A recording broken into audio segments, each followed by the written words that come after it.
Mercedes has just unveiled the 2023 AMG GT Coupe, and what a fantastic design this is.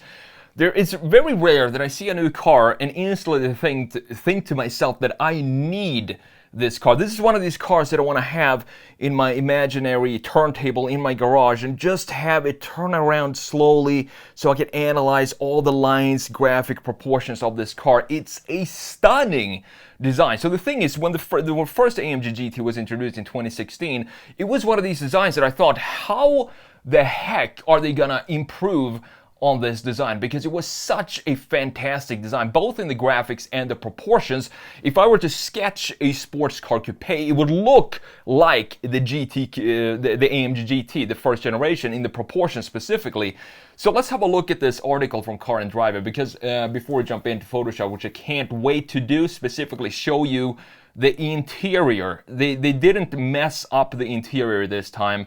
You know, with the screen, for example, in the new GLC, I'm going to show you that as well. When it's tilted just a little bit, drives me completely nuts, but that has been fixed in the AMG GT. So first of all, let's have a look at this article and have a look at just the drivetrain as well. The design, the drivetrain, and the interior are all just perfect in the new AMG GT. So here we have the 2024 Mercedes AMG GT Coupe revealed with all-wheel drive up to 577 horsepower from a V8. The 2024 AMG GT Coupe will go on sale early next year in two trim levels. You have the 469 horsepower GT55 and the 577 horsepower GT63.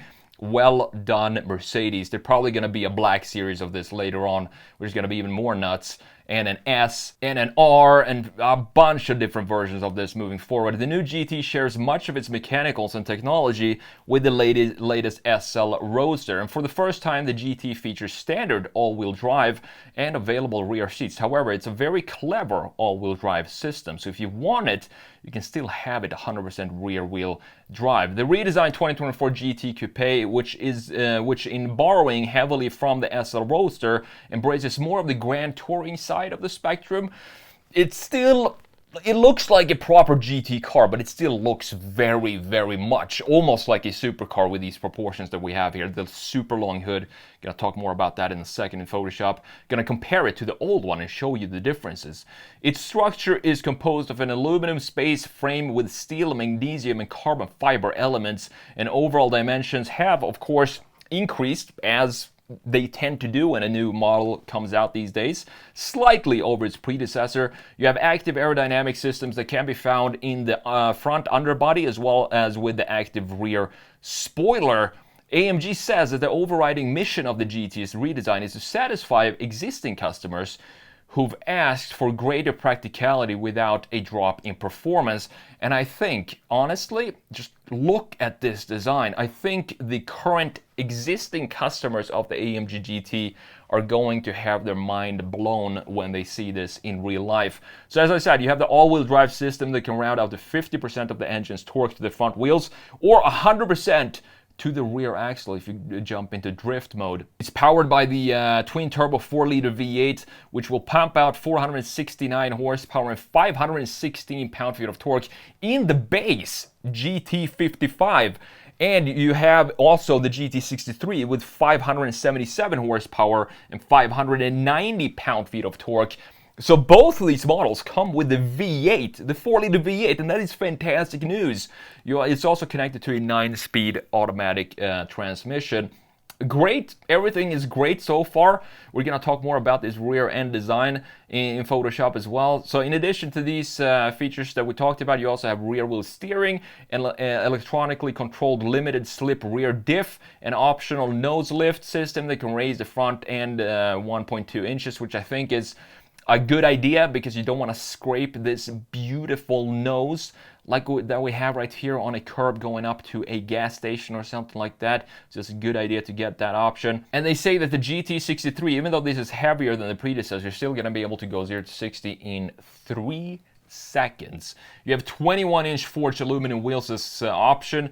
20s are standard. I would 100% go with the 21 inch. Come on, you know that already, because it fills out the wheelhouses in the proper way, and that's what you want to have with these proportions. You want to have some proper wheels, and Mercedes and wheels talked about that as well. They're one of the best companies when it comes to wheel design straight out of the factory. So beautiful. On the interior, big news here on the interior too. We have an 11.9 inch touchscreen. And we also have a bunch of other features that I'm not going to talk about now. We're going to talk about that in a minute. That makes this interior one of the best new interiors I have seen from Mercedes in a very long time, for a number of reasons. So pricing has not been unveiled yet, but we expect it to fall relatively close to current SL55 and SL63's territory, which is about $150,000 to $180,000 when it goes on sale the first half of next year. And if you want to read this entire article, I'm going to link that down in the description. Now, let's jump into Photoshop. Let's have a look at this design here and see what is what with this AMG GT. This is one of the best new or updated redesigns of a beautiful car that it's been a long time that I've seen this good of a redesign of a car than what we have right here. So well done, the Mercedes design department, and of course Gordon Wagoner and his team for creating this design. They've had a few hit or misses. For example, I'm not a huge fan at all of the EQ series. I wish they would make their electric cars more like this, more emotional, organic, correct in proportions, not have them be bubbly. And then the new E-Class, there are different opinions about the graphics in there with the star pattern, the taillights. But here, this is a home run. So up top we have the 2016. Let's not make that an airbrush. Let's make it a solid line like that. We have the 2016, the first generation of the AMG GT up top. And as I said, when this first came out, I saw these pictures of this car, and I thought, this is a perfectly proportioned car. And we also have the graphics here in the front looking beautiful. It looks elegant, even though we still had this upside down grille. So we don't have this elegant, beautiful smiley grille of Mercedes. I think the best implementation of that was the 2 generations back of the E-Class and the S-Class as well. It really had a very nice, gracious smile in the grille. But this is an AMG GT, so I think it actually suits this specific car to have this be more of a frowning front face, because it still has some sort of elegance in it. So looking at the new one, they have the same type of grille like we have in the previous generation, but they extended it further down. So we have more intakes and overall a larger grille, similar to what we have in the previous generation, but now you can see that we have that extended into this area, almost all the way down to the front lip in the very bottom. And then we have a very thin body colored piece that separates this intake that we have at the very bottom from the grille up top here, looking fantastic. Such a cool design, and I love that they kept this little line that houses the headlights into the corner of the grille right here, and then have this beautiful cut here or fold right where the headlight goes into the grille in the front end. It's small details like that I personally appreciate. And you can see that we have brand new LEDs in the front end. This is maybe one detail that I'm not so sure about, to have these ellipses. So we have 3 ellipses in the front end. I would much rather have something similar to the previous generation, but maybe that would be, nothing new in the new generation. But I do prefer, if I'm honest, to have this type of integration of the LEDs in the front end. But this still looks cool. We do have some proper projector headlights down here inside of this housing, and I do like that it's all blacked out as well, looking really cool. So we do have some differences right here in the headlight. But overall, looking at this front end, this is one of these cars that you clearly identify this as an AMG GT. And that's what I'm so happy about, because the previous generation, not every single new car needs to be a radical change from the previous car that it replaces. And the AMG GT is definitely one of these cars that it's such a beautiful design that this could live on for 50 years in the same proportions and still be a very, very beautiful car. Now, we also have new intakes down here on the side, and in this case, I definitely prefer the new ones, because this is starting to get a little old with Mercedes to have this black strip in the middle and then connecting to these big intakes on the sides. We have this in pretty much every single Mercedes for the last 4 or 5 years or so. So it's time to refresh that and make it into something new. And that's exactly what they did here with this intake on the side. Beautiful curvature and sculpturing of the entire front end. Now, looking at the side view, this side view right here, as I said, if I were personally to sketch up what my dream proportions of a GT car would look like, this would come very, very close to that. It looks like, in this case, we have moved the A-pillar. So have a look at the A-pillar here on the previous AMG GT. It sits very far back. Just look at how long this hood is. The A-pillar sits almost in the middle of the entire length of the car. That is insane when it comes to proportions, but it makes for a very good looking front engine GT. You want to have the hood, for example, take up pretty much 50% of the entire length of the car, and that's exactly what it does in the previous generation. Now, in the new one, you can see that it looks like it might be just the lens used on taking these photos, but it looks like, to me, they moved the A-pillar forward just a couple of inches. If you put a line down here, you can see that we don't have as long of a hood like we had in the previous generation, and I'm not sure if that's a good or a bad thing, because if I look at this right now, this is starting to look more and more like a Porsche 911, and that's not a bad thing, but it takes away from that originality that we had in the previous generation with this extremely long hood in the side. And then you can see that the graphics in the rear end look very similar to what we have in the previous generation down here, and I do like the tail end graphics. We're gonna have a look at that in just a minute here. Another detail that I really like with the update here, you can see that the line in the previous generation, we had this line, but it didn't really connect with anything in the rear end. So there is no connection here in the bumper for this key line in the side. And then we have this beautiful integration of the V8 badge right here. And these wheels on the old 2016 also had some nice design to them.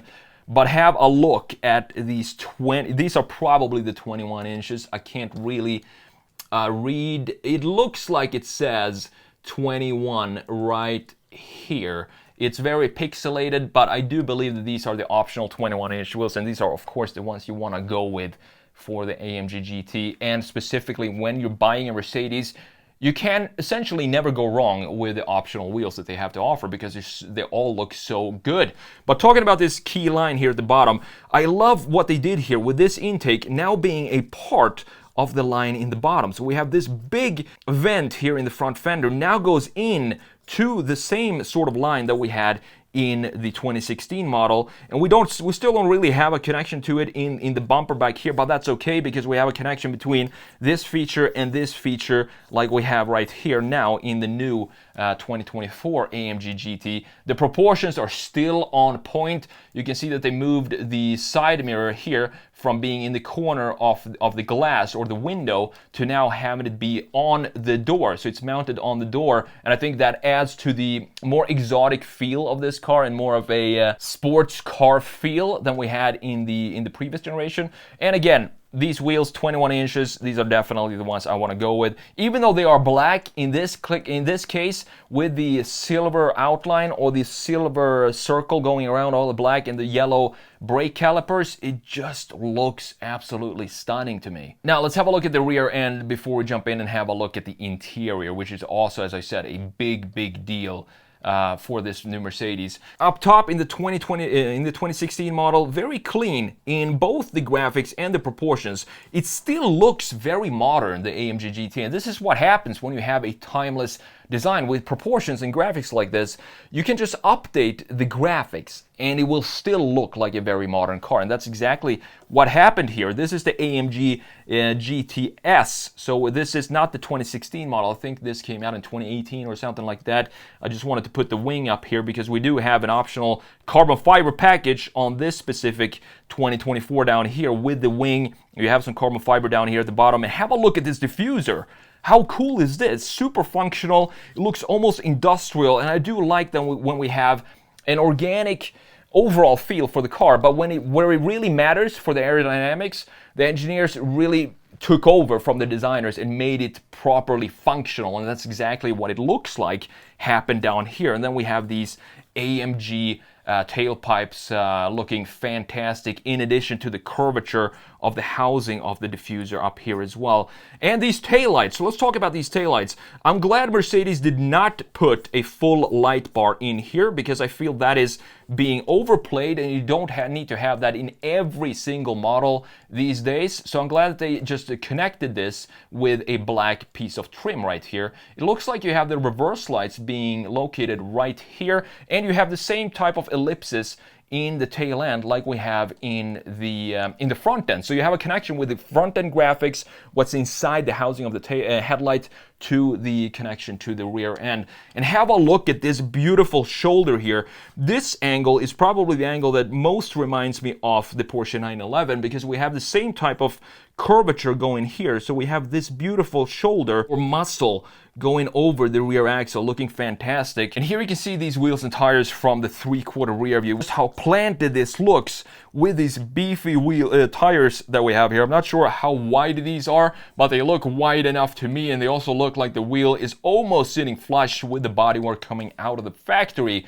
Overall, Mercedes, when it comes to this exterior design, this shows that Mercedes still knows how to create absolutely stunning and timeless design. So here we have the interior, and what I am so happy to see here is that if you look at the previous interior, I do like this design. It looks clean. Again, it still looks pretty modern, except for maybe the steering wheel right here that needs an update to bring it up to 2024. But we did have a housing for the gauge cluster. We did have analog clusters right here for the tachometer, speedometer. Sort of lazy integration maybe of the infotainment screen, but the rest, this panel right here looks modern. It looks like it could be from today. We did have physical buttons for the climate control settings. So looking at the new one down here, and this is what I'm talking about, because we do have the same screen that we have in a lot of new Mercedes models, 11 point something, 2 inches or something like that. We don't have, unfortunately, physical buttons for the climate control, but this looks like to be a static portion of the software, so this is always going to be visible, which means you always have a rather quick access to the controls for the climate when you need them. And then you have this gorgeous carbon fiber piece in the center console with the controls for if you want to control the screen with your hand and not touch screen, you can do that with this little piece down here. Now, the thing that I love about this interior is that if you look at a lot of new Mercedes, I'm going to show you the GLC and what I can't stand in that interior in a minute, but we do have a rather nicely integrated 11.2 inch infotainment screen, and we also have, look at this, Mercedes these days with these weird screens that goes like this in the EQ models, for example, all over, a big screen like this. Instead, for this AMG GT, they dialed it back a little bit and went back to the original, the classic setup of a gauge cluster, meaning that we still have a fully digital gauge cluster, which is completely fine, but it's now housed in a proper gauge cluster housing. And just have a look at this gorgeous steering wheel from Mercedes and compare that to the previous generation. This is what I'm talking about, needing an update for the steering wheel, and we do have that here. You have the drive mode selector right here. You have the dampers and other selections on this dials with this small little display. Now, I don't want to make this video too long, but I have to show you what it is about the GLC that I you know, one detail that just would make me not buy the GLC is the integration of this infotainment screen. Why does it have this angle to it? And I talked about this when I made a video on the GLC. It looks like engineers, designers, they were you know, arguing about how to implement the infotainment screen. One side wanted to have it angled more towards the driver, another side wanted, probably the designers wanted to have it more straight, and they ended somewhere in the middle. So it looks very, it doesn't have a lot of confidence, this integration of the gauge cluster. And in addition to that, we have just an iPad as a gauge cluster right here. I mean the infotainment screen, the integration of this, because it has this very slight angle to it. And this is one of these pieces that I just want to go in and try to break to make it symmetrical and not have this angle that we have here. You have that, you can see it clearly when you see at the bottom here. So what they did in the AMG GT is they removed that altogether. It said, why are we putting this angle in the infotainment screen? It doesn't really necessarily help the driver see the screen better. It just looks like something is wrong in the production with this car, and that's exactly what they fixed by having the AMG GT being completely symmetrical right in the middle, exactly how it should have been from the beginning. And in addition to that, we don't have this integration of the gauge cluster. Instead, we now have a beautiful housing for it. Perfect execution by Mercedes to replace the absolutely already gorgeous AMG GT from 2016 with the 2024 model. And in addition to that, we have the V8s intact.